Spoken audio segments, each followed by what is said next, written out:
மண், கொஞ்சம் எரு, அதுக்கப்புறம் கொஞ்சம் விதைகள்.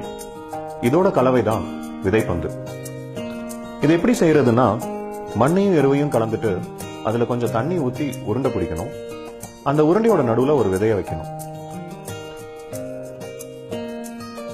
இந்த கான்செப்டை கண்டுபிடிச்சது ஜப்பானை சேர்ந்த புக்காகோங்கிற ஒருத்தர். அவர் நம்ம ஊர் ஐயா நம்மாழ்வார் போல ஒரு வேளாண் விஞ்ஞானி. இவர் எழுதின ஒன் ஸ்ட்ரா ரெவல்யூஷன், ஒற்றை வைக்கோல் புரட்சிங்கிற புக்கை படிச்சுதான் சீட் பால் பத்தி தெரிஞ்சுக்கிட்டேன். அதுல என்ன சொல்லி இருப்பாருன்னா, விதைக்கணும், அறுக்கணும், அது தவிர நம்ம மண்ணை டிஸ்டர்ப் பண்ணக்கூடாது. சரின்னு இது என் தோட்டத்திலேயே ட்ரை பண்ணலான்னு முடிவு பண்ணேன். எங்கிட்ட இருந்த சில துவரை விதைகளை விதைப்பந்துகளா செஞ்சு தூவி விட்டுட்டு வந்திருந்தேன். ஒரு மாசம் கழிச்சு போய் பார்க்கும்போது அது முளைச்சிருந்தது. இது எனக்கு ஒரு புத்துணர்ச்சியை கொடுத்துச்சு. இந்த சீட் பால நண்பர்கள் எல்லாம் சேர்ந்து பண்ணலான்னு முடிவு பண்ணோம். நாங்க போன வருஷம் ஒரு 30,000 பந்துகள் கிட்ட செஞ்சிருந்தோம்.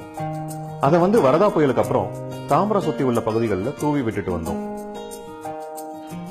இந்த விதைப்பந்துகள் செய்யறதுக்கு பெரிய செட்டப் ஒன்றும் தேவையில்லை. நம்ம வீட்டில் இருக்கிற சின்னவங்க பெரியவங்க எல்லாரும் ஓய்வு நேரத்தில் கூட செஞ்சு வைக்கலாம். நீங்க எங்கேயாவது பயணம் பண்ணும்போது போற போக்குல தூவி விடலாம். இயற்கையோட தத்துவம் ஒண்ணு இருக்கு, வலியது வெல்லும் அப்படின்னு. அதற்கான நீர் கிடைக்கும் போது அதுவா வளர்ந்துக்கும்.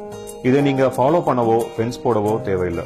இதை ஏன் உருண்டையா செஞ்சு வீசுறோம்னா, இது முளைக்கிறதுக்கு முன்னாடி எறும்பாலேயோ பறவையாலேயோ சேதமாயிடக்கூடாதுன்னு தான்.